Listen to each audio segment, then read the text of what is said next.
மாணவர்கள் எவரும் போதைக்கு அடிமையாகாதீர்கள். அடிமையானவர்கள் மீண்டதாக சரித்திரமில்லை. எனவே உங்களையும் சமூகத்தையும் பாதுகாத்துக் கொள்ளுங்கள். உங்கள் நலன் கருதி கல்வி டிவி. அனைத்து மாணவர்களுக்கும் மதிய நேர வணக்கங்கள். தரம் 11ஆம் ஆண்டின் வாக்கிய வகைகள் என்று சொல்லப்படுகின்ற ஒரு பகுதியை அடிப்படையாக கொண்டு வருகின்ற விடயங்களை நாங்கள் அவதானித்து கொண்டு வருகின்றோம். அந்த வரிசையில் இறுதியாக நாம் படிப்பித்த அந்த வகுப்பில் வாக்கியம் என்றால் என்னென்று சொல்லி வாக்கியங்கள் என்ற 2 பிரதானமான வகைப்பாடு, ஒன்று அமைப்பு அடிப்படையிலான வகைப்பாடென்றும் அடுத்தது பொருள் அடிப்படையிலான வகைப்பாடென்றும் சில வகைப்பாடுகளை பற்றி நாங்கள் என்ன சொல்ல அவதானித்திருக்கின்றோம். அது மாத்திரமல்லாது அமைப்பு அடிப்படையில் தனி வாக்கியம், கூட்டு வாக்கியம், கலப்பு வாக்கியம் என்று சொல்லப்படுகிற விடயங்களையும், பொருள் அடிப்படையில் கூட்டு வாக்கியம், வினா வாக்கியம், ஏவல் வாக்கியம், வியங்கோல் வாக்கியம், மெப்பாட்டு வாக்கியம் அல்லது உணர்ச்சி வாக்கியம் என்று சொல்கிற விடயங்களை பற்றியும் நாங்கள் படித்திருக்கின்றோம். இதில் கடைசியாக நான் தனி வாக்கியம் என்றதை பற்றி கடைசியாக சொல்லியிருக்கிறேன். தனி வாக்கியம் என்றால் என்னவாக இருக்கும் என்றால் ஒரு எழுவாயினையும் ஒரு பயனிலையினையும் கொண்டமைந்த அந்த வாக்கியத்தை நாங்கள் என்ன சொல்லுவோம் என்றால் தனி வாக்கியம். வாக்கியங்களில் அமைப்பின் அடிப்படையில் முதலாவது பிரதானமான வகைப்பாடு தனி வாக்கியமாக இருக்கும். ஒரு எழுவாயினையும் ஒரு பயனிலையினையும் கொண்டமைந்த அந்த வாக்கியத்தை நாங்கள் என்னென்று சொல்லுவோம் என்றால் தனி வாக்கியம் என்று சொல்லுவோம். தனி வாக்கியத்தில் பார்த்தீங்கன்னா ஒரு எழுவாய் ஒரு பயனில தான் காணப்பட வேண்டும். செயற்படு பொருளை பற்றி நாங்கள் எந்த விதமான அக்கறையும் கொள்ள வேண்டிய தேவை இல்லை. ஆனாலும் செயற்படு பொருள் வரலாம் அல்லது வராவிடலாம். ஒரு தனி வாக்கியமானது ஒரு அமைப்பொன்றை கொண்டதாகத்தான் இருக்கும். பெயர்த்தொடர் பிளஸ் பெயர்த்தொடர் அமைப்பு, அங்கால பெயர் பயனிலை கொண்ட வாக்கியம். ரெண்டாவது இருக்குது பெயர்த்தொடர் வினைத்தொடர் அமைப்பு, வினை பயனிலை கொண்ட வாக்கியம். பின்வரும் தனி வாக்கியங்களை நீங்கள் அமைப்பை பார்த்தீங்களென்றால், காவியத்தில் சிறந்தவன் கம்பன், மகாத்மா காந்தி அகிம்சை வழியில் போராடின.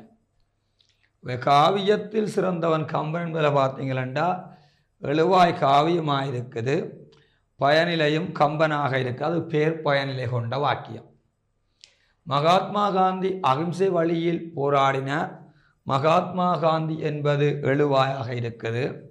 போராடினார் என்பது என்னவாக இருக்கண்டால் அதாவது வினை பயனிலையாக இருக்குது.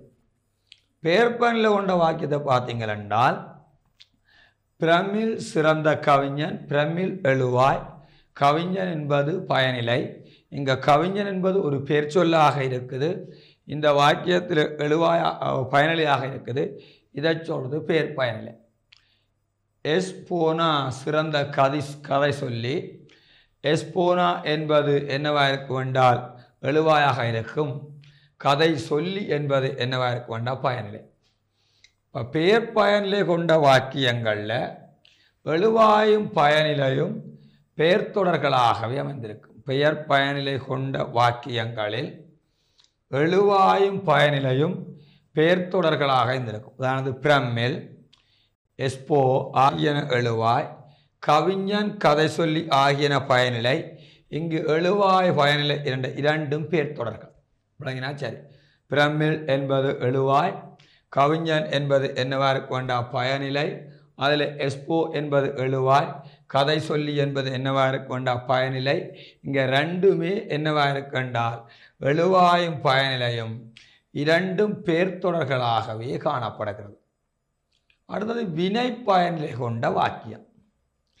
சாலினி நடனம் ஆடினாள் என்பதில் எழுவாய் சாலினி, ஆடினாள் என்பது என்னவாக கொண்ட பயனிலை. சுரேகா பாடிக்கொண்டிருந்தாள், சுரேகா பாடிக்கொண்டு இருந்தாள் என்பதில் பார்த்தீங்களென்றால் சுரேகா எழுவாயாக இருக்கிற அதே வேளை பாடிக்கொண்டு இருந்தாள் என்பது என்னவாயிருக்கும் என்றால் அந்த வாக்கியத்தினுடைய பயனிலை ஆக இருக்கிறது. இதில் பார்த்தீங்கன்னா சாலினி எழுவாய், ஆடினாள் என்பது பயனிலை, சுரேகா எழுவாய், பாடிக்கொண்டு இருந்தாள் என்பது அந்த வாக்கியத்தினுடைய பயனிலை. வினை பயனிலை கொண்ட வாக்கியங்களில் பெயர்ச்சொல் எழுவாயாகவும் வினைச்சொல் பயனிலையாகவும் இருக்கும். வினை பயனிலை கொண்ட அந்த வாக்கியங்களை பார்த்தீங்கன்னா பெரும்பாலும் பெயர்ச்சொல் எழுவாய் ஆகவும் அதனுடைய வினைச்சொல் பயனிலையாகவும் இருக்கும். வினைச்சொல் அதாவது எழுவாயாகவும் வினைச்சொல் பயனிலையாகவும் இருந்திருக்கும். வினைச்சொல் பெரும்பாலும் பயனிலையாக சொல் வினைச்சொல்லாக தான் இருக்கும். பயனிலை தனிவினையாகவோ அல்லது கூட்டு வினையாகவோ இருக்கலாம். தனிவினையாக இருக்கலாம். தனிவினை என்றால் ஒரு செயல் நடைபெற மாதிரி சொல்லலாம். கூட்டு வினை என்றால் என்ன இருக்கண்டா கூட்டு வினைகள் சேர்ந்து வாரது மாதிரி அதனுடைய பயனிலை என்ன செய்யலாம் அமைந்திருக்கலாம். தனிவினையாகவோ அல்லது கூட்டு வினையாகவோ இருக்கலாம். இந்த மேலே தரப்பட்ட வாக்கியங்களை பார்த்தீங்களென்றால் ஆடினாள் என்பது பயனிலை, பாடிக்கொண்டிருந்தால் ஆகியனவும் பயனிலை வினைகளாக இருக்குது. பாடிக்கொண்டிருந்தாள் என்பது என்னவா இருக்கண்டா கூட்டு வினையாக அமைந்துள்ளது. பாடிக்கொண்டு இருந்தால் பாடுதல் பிறகு கொண்டிருந்தாள் என்று இருக்குது. கொண்டு இருந்தால் அதாவது பாடிக்கொண்டு இருந்தால் அதில் பார்த்தீங்கன்னா அது ஒரு கூட்டு வினை ஆகவே அதை என்ன செய்யலாம்டா கருதி கொள்ளலாம். எழுவாய் பயனிலை என்பன தான் கட்டாயம் பெற வேணும். ஒரு எழுவாய் ஒரு பயனிலை என்பது அந்த வாக்கியத்தில் கட்டாயம் இருக்க வேண்டும்.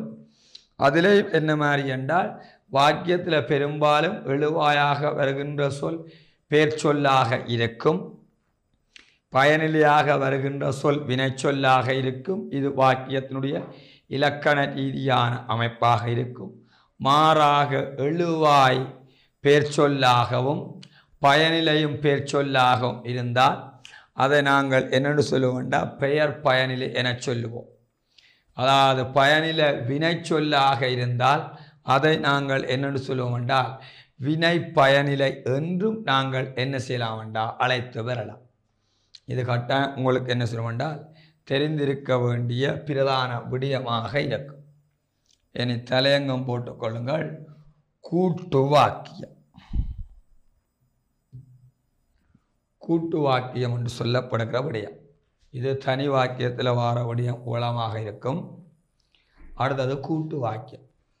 கூட்டு வாக்கியம் என்னென்றால் இரண்டு, அதாவது இரண்டு அல்லது இரண்டிற்கு மேற்பட்ட, அதாவது இரண்டு அல்லது என்னவா இருக்கலாம்டா இரண்டிற்கு மேற்பட்ட, இரண்டு அல்லது இரண்டிற்கு மேற்பட்ட, இரண்டு அல்லது இரண்டுக்கு மேற்பட்ட வாக்கியங்கள் இணைந்து, இரண்டு அல்லது இரண்டுக்கு மேற்பட்ட வாக்கியங்கள் இணைந்து, இரண்டு அல்லது இரண்டுக்கு மேற்பட்ட வாக்கியங்கள் இணைந்து முற்று பெற்ற, இதுதான் இங்கே முக்கியம், முற்று பெற்ற என்னத்தை தருமாய் என்றால் பொருளை தருமாய். முற்று பெற்ற என்னத்தை தருமாய் என்றால் பொருளை தருமாயின், இரண்டு அல்லது இரண்டுக்கு மேற்பட்ட வாக்கியங்கள் சேர்ந்து முற்று பெற்ற பொருளை தருமாயின் அதனை நாங்கள் என்னென்று சொல்லுவோம் என்றால் கூட்டு வாக்கியம் என்று அழைப்போம். என்ன வாக்கியம் என்று சொல்லுவோம் என்றால் கூட்டு வாக்கியம் என்று இலக்கண ரீதியாக நாங்கள் அழைக்கலாம். இரண்டு அல்லது இரண்டுக்கு மேற்பட்ட வாக்கியங்கள் இணைந்து ஒரு முற்று பெற்ற ஒரு பொருளை தரும் என்றால் அதனை என்னென்று நாங்கள் சொல்லுவோம் என்றால் கூட்டு வாக்கியம் என்று அழைப்போம். இரண்டு தனி வாக்கியங்கள் இணைந்து பொருத்தமான இணைப்பிடச் சொல்லை பயன்படுத்தி அங்கே இணைக்கப்பட்டு வருமாயின் அதை நாங்கள் என்னென்று சொல்லுவோம் என்றால் கூட்டு வாக்கியம் என்று சொல்லுவோம். இரண்டு அல்லது இரண்டுக்கு மேற்பட்ட வாக்கியங்கள் இணைந்து ஒரு முற்று பெற்ற ஒரு பொருளை தருமாயின் அதை நாங்கள் தமிழில் என்னென்று அழைப்போம் என்றால் கூட்டு வாக்கியம் என்று அழைப்போம். இதில் கூட்டு வாக்கியத்தில் பார்த்தீங்கன்னா 2 தனி வாக்கியங்கள் 2 தனி வாக்கியங்கள் பொருத்தமாக இருக்கின்ற அந்த என்ன சொல்லென்றால் இணைப்பிடை சொல்லை பயன்படுத்தி பொருத்தமாக அமைகின்ற ஒரு இணைப்பிடை சொல்லை பயன்படுத்தி என்ன செய்யப்படும் என்றால் இணைக்கப்பட்டிருப்பதை நாங்கள் அவதானிக்கலாம். பொருத்தமான ஒரு இணைப்பிடை சொல்லை பயன்படுத்தி இணைக்கப்பட்டு இருப்பதை நாங்கள் கூட்டு வாக்கியத்தில் என்ன செய்யலாம் என்றால் அவதானிக்கலாம். 2 வாக்கியம் வருதென்றால் அதில் பொருத்தமான ஒரு இணைப்பு சொல்லை பயன்படுத்தித்தான் நாங்கள் அதை என்ன செய்யலாம் என்றால் அங்கே இணைத்து கொள்ளலாம். அதை விட இணைப்பிடை சொற்கள் இல்லாமல் அந்த வாக்கியத்தை இணைக்க முடியாது. தற்செயல நாங்கள் எச்சமாக மாற்றி அதை என்ன செய்யலாம் என்றால் இணைத்து கொள்ளக்கூடிய வாய்ப்பு இருக்குது. செய்து என்ற எச்சம், செய்ய என்ற எச்சம் என்று சொல்லப்படுகின்ற 2 அந்த எச்ச சொற்களையும் பயன்படுத்தி நாங்கள் இணைத்து கொள்ள முடியும். தலையங்கம் போடுங்கோ. கூட்டு வாக்கியம் 2 அல்லது 2க்கு மேற்பட்ட 2 அல்லது 2க்கு மேற்பட்ட வாக்கியங்கள் இணைந்து 2 அல்லது 2க்கு மேற்பட்ட வாக்கியங்கள் இணைந்து முற்றுப்பெற்ற பொருளை தருமாயின் முற்றுப்பெற்ற பொருளினை தருமாயின் அதனை கூட்டு வாக்கியம் என்று அழைப்பர்.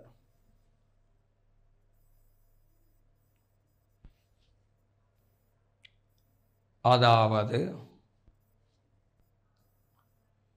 2 தனி வாக்கியங்கள் 2 தனி வாக்கியங்கள் பொருத்தமான இணைப்பு சொல்லை பயன்படுத்தி 2 தனி வாக்கியங்கள் பொருத்தமான இணைப்பு சொல்லை பயன்படுத்தி 2 தனி வாக்கியங்கள் பொருத்தமான இணைப்பு சொல்லை பயன்படுத்தி இணைக்கப்பட்டிருப்பதை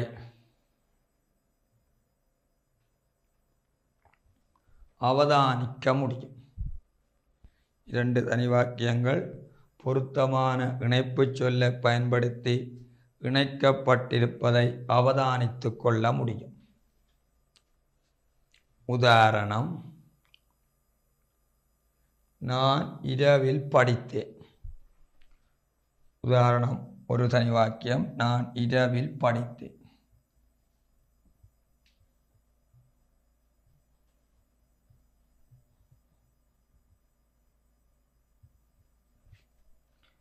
நான் பகலில் படித்தேன். நான் இரவில் படித்தேன். நான் பகலில் படித்தேன். நான் இரவில் படித்தேன். நான்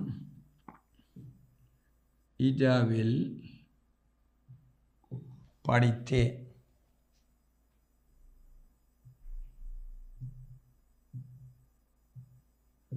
இது ஒரு தனி வாக்கியம். நான் இரவில் படித்தேன் என்பது ஒரு தனி வாக்கியம். இரண்டாவது, நான் பகலில் படித்தேன்.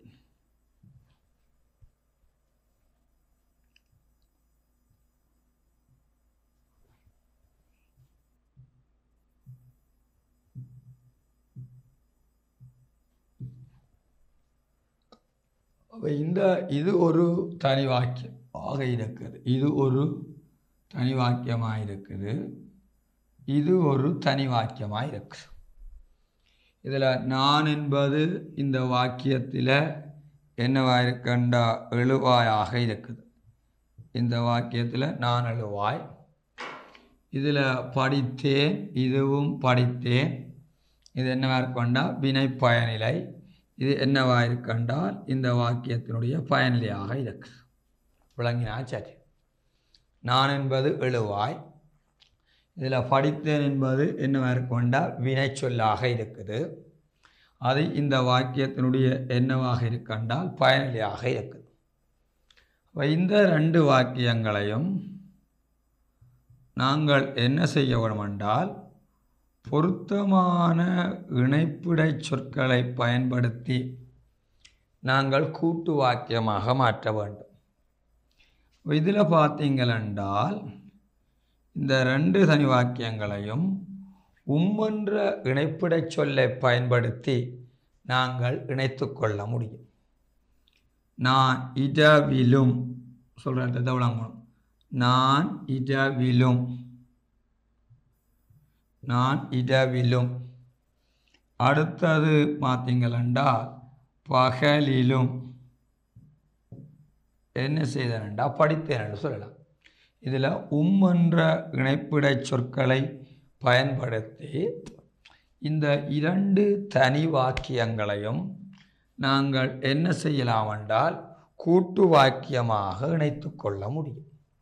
அதாவது 2 தனி வாக்கியங்களையும் என்று சொல்லப்படுகின்ற ஒரு பிரதானமான இணைப்பு இடைச்சொல்லை பயன்படுத்தி நாங்கள் என்ன செய்யலாம் என்றால் கூட்டு வாக்கியமாக இணைத்து கொள்ள முடியும்.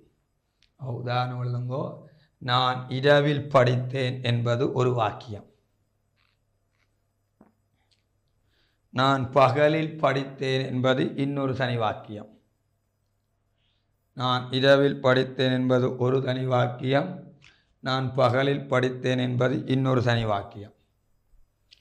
இங்கே 2 வாக்கியங்களையும் என்ற இணைப்பிடை சொல்லை பயன்படுத்தி இணைக்கலாம். நான் இரவிலும் பகலிலும் படித்தேன். நான் இரவிலும் பகலிலும் படித்தேன் என்பது இந்த வாக்கியத்தை கூட்டு வாக்கியமாக இணைக்கின்ற முறை. என்று சொல்லப்படுகின்ற பிரதானமான இணைப்பு இடைச்சொல்லை பயன்படுத்தி இங்கே 2 தனி வாக்கியங்களும் இணைக்கப்பட்டுள்ளதை அவதானிக்கலாம். என்று சொல்லப்படுகின்ற 2 தனி வாக்கியங்களையும் பயன்படுத்தி அங்கு இணைக்கப்பட்டிருப்பதை நாங்கள் அவதானிக்கலாம். 2வது உதாரணம்.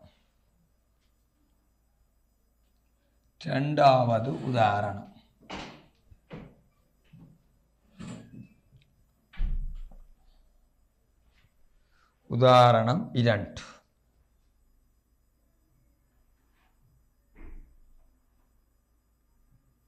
உதாரணம் 2. நான் பாடுவேன்.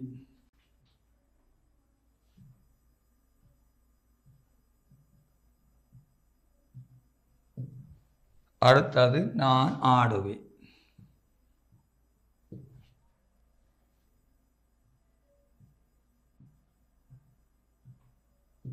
நான் பாடுவேன், நான் ஆடுவேன். இதுவும் ஒரு தனி வாக்கியமாகத்தான் இருக்குது. இதுவும் ஒரு தனி வாக்கியமாகத்தான் இருக்குது. இந்த 2 தனி வாக்கியத்தையும் இணைக்கிறேன்டால் நான் பாடுவேன் அல்லது என்ன செய்வேன் என்றால் ஆடுவேன் என்று நினைக்கலாம். நான் பாடுவேன் அல்லது ஆடுவேன். இதில் நாங்கள் பயன்படுத்த வேண்டிய அந்த இணைப்பிடை சொல் என்னவா இருக்கும் என்றால் அல்லது என்று சொல்லப்படுகிற இணைப்பிடை சொல். நான் பாடுவேன் அல்லது ஆடுவேன். இதில் நாங்கள் பயன்படுத்த வேண்டிய அந்த இணைப்பிடை சொல் அல்லது என்று சொல்லப்படுகிற இணைப்பிடை சொல்லை நாங்கள் இந்த இடத்தில் இந்த வாக்கியங்களை இணைப்பதற்காக பயன்படுத்துகிறோம். நான் பாடுவேன், நான் ஆடுவேன். கீழே அதை கூட்டு வாக்கியமாக மாற்றுகிற முறை நான் பாடுவேன் அல்லது ஆடுவேன். நான் பாடுவேன் அல்லது ஆடுவேன். கூட்டு வாக்கியம் ஒன்று உருவாக்கப்பட வேண்டுமென்றால் அங்கே பொருத்தமான என்ன செய்யறால் இணைப்பிடை சொற்கள் கட்டாயம் காணப்பட வேண்டும். அவ்வாறு இருந்தால்தான் அதை நாங்கள் இணைத்து கொள்ள முடியும். மற்றும்படி அதை நாங்கள் என்ன செய்ய முடியாதுன்றால் இணைத்து கொள்ள முடியாது.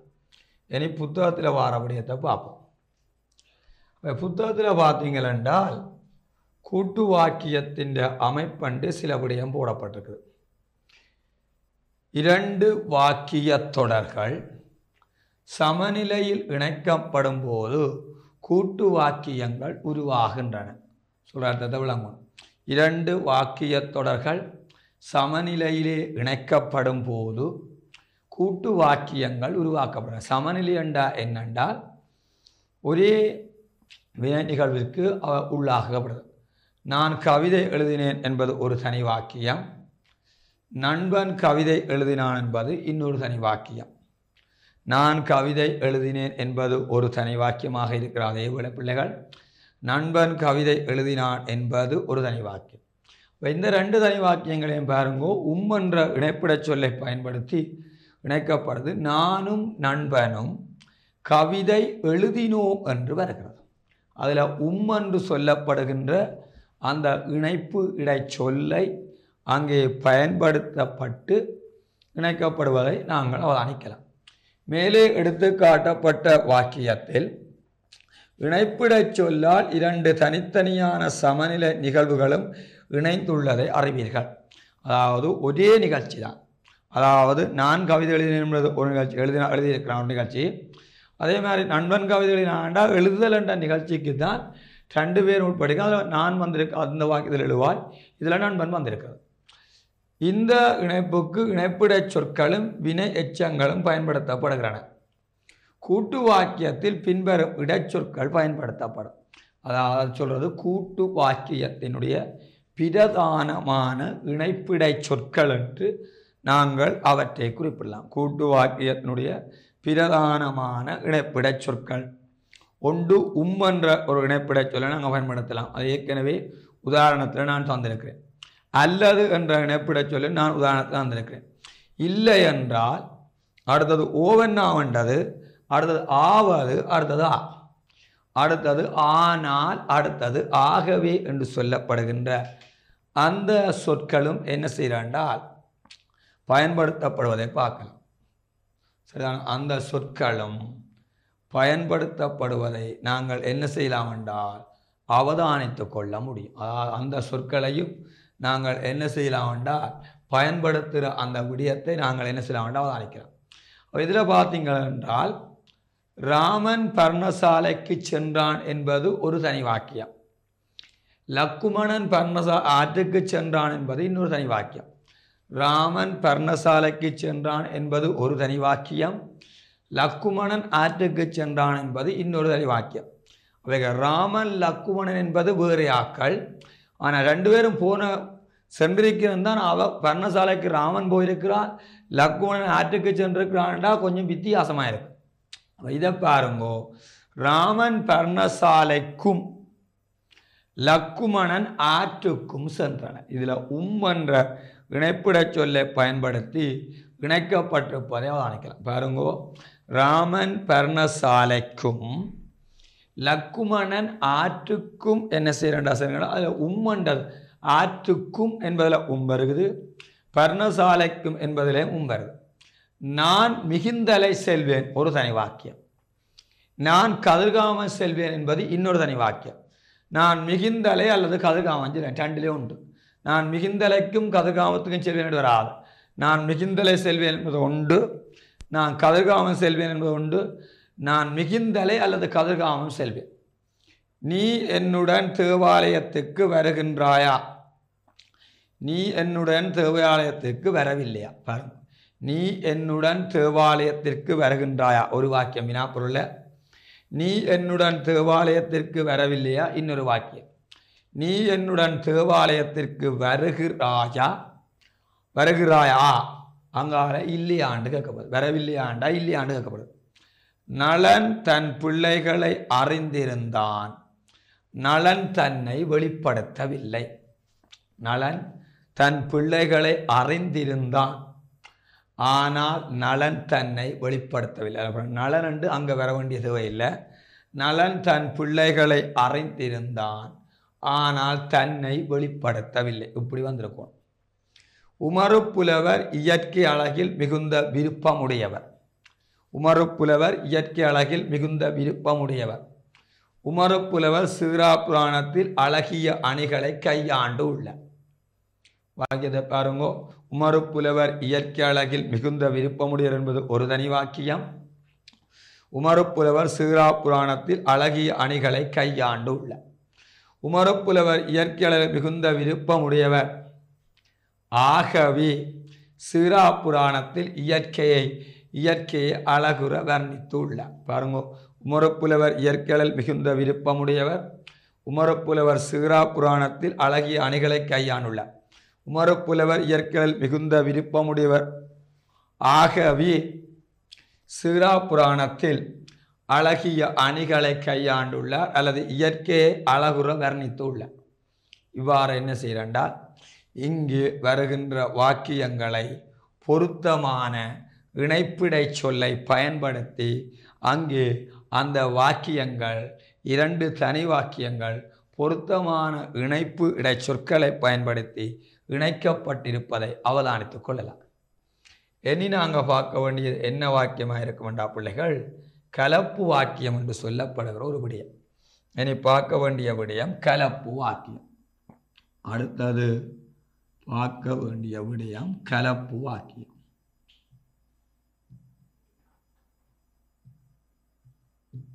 கலப்பு வாக்கியம் என்னென்றால் கலப்பு வாக்கியம் என்னென்றால் ஒரு தலைமை தொடரும் ஒன்றோ அல்லது ஒன்றுக்கு மேற்பட்ட சார்பு தொடரும் பொருத்தமான நிரப்பி தொடரை பயன்படுத்தி இணைக்கப்பட்டு வரும் என்றால் அந்த வாக்கியத்தை நாங்கள் என்னென்னு சொல்லலாம்டா கலப்பு வாக்கியம். ஒரு தலைமை தொடரும் ஒன்றோ அல்லது ஒன்றுக்கு மேற்பட்ட சார்பு தொடரும் பொருத்தமான நிரப்பி தொடரை பயன்படுத்தி இணைக்கப்பட்டு வருமாயின் அந்த வாக்கியத்தை நாங்கள் தமிழ் இலக்கணத்தில் கலப்பு வாக்கியம் என்று சொல்லுவோம். அப்போ இந்த கலப்பு வாக்கியத்தை பற்றிய மிகுதி விடயத்தை அடுத்த வகுப்பில் அவதானித்துக் கொள்வோம். இன்று இவ்வளவு பகுதியுடனும் இந்த வகுப்பினை பூர்த்தி செய்து கொள்கிறேன். நன்றி, வணக்கம். கல்வி டிவியில் புத்தம்புது நிகழ்ச்சிகளை உடனுக்குடன் பார்த்து மகிழ எமது ஃபேஸ்புக் மற்றும் யூடியூப் பக்கத்தை லைக் செய்யுங்கள்.